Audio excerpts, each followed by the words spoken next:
Shalom, kembali lagi bersama saya di Karyaku Channel. Marilah kita nikmati hidup ini bersama dengan penyertaan Tuhan dan hikmat Tuhan agar kita baik-baik saja. Tuhan Yesus memberkati. Shalom saudaraku yang terkasih di dalam Tuhan. Berjumpa lagi dengan saya di Karyaku Channel. Kali ini kita membahas tentang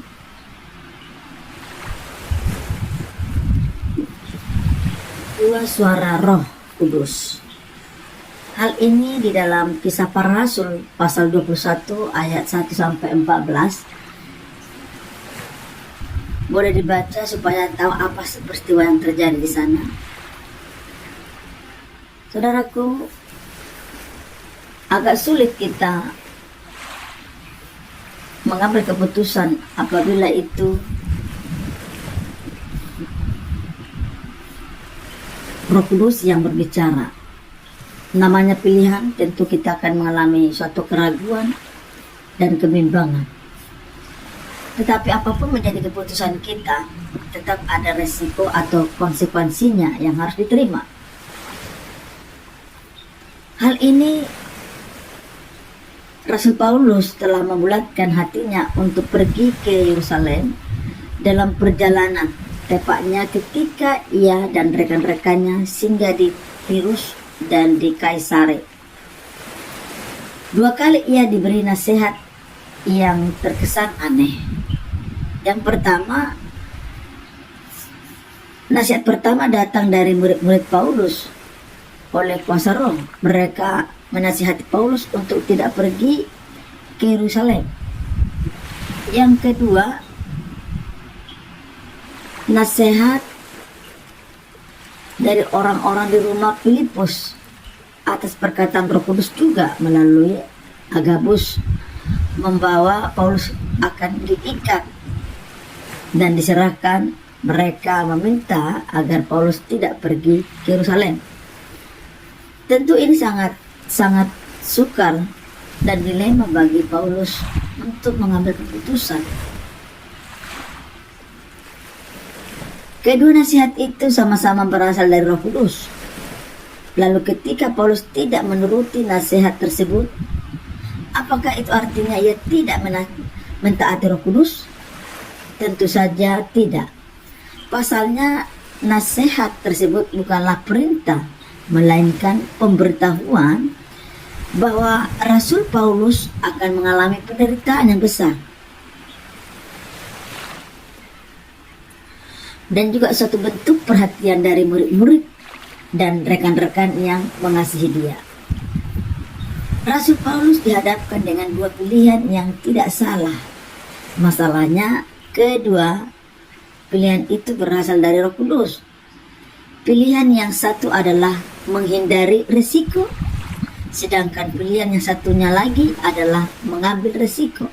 Nah, ini sangat dilema. Menghindari risiko dan mengambil risiko. Ini membuat kita sangat dilema. Akan tetapi tekad Paulus begitu kuat hingga ia rela mati demi pemberitaan Injil Tuhan Yesus. Oleh karena tekad inilah Paulus mengambil pilihan yang kedua dan tetap pergi ke Yerusalem. Kita bisa melihat bahwa Allah bukanlah pribadi yang otoriter. Dia memberikan pilihan dan menyadarkan kita akan risiko yang akan kita hadapi nantinya.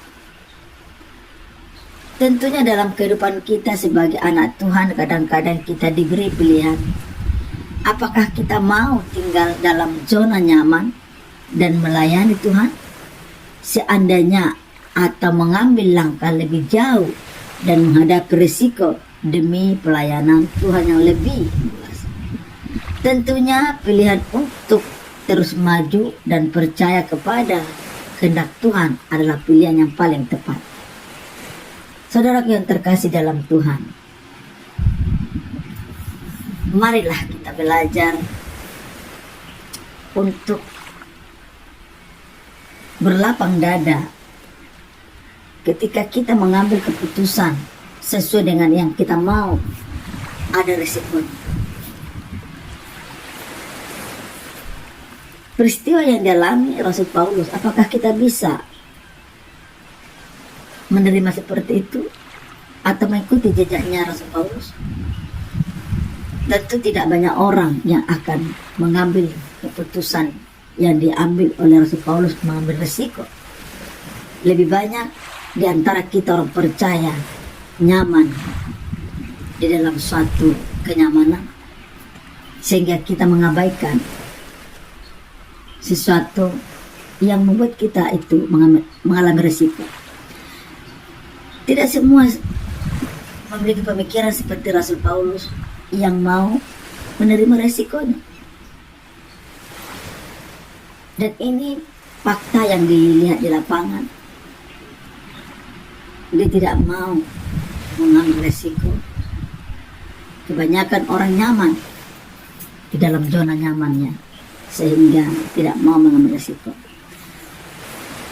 Tentu ini dilema, tetapi mari kita belajar seperti yang sudah dipaparkan. Kita harus gentleman menerima konsekuensi apapun yang terjadi dalam setiap keputusan kita.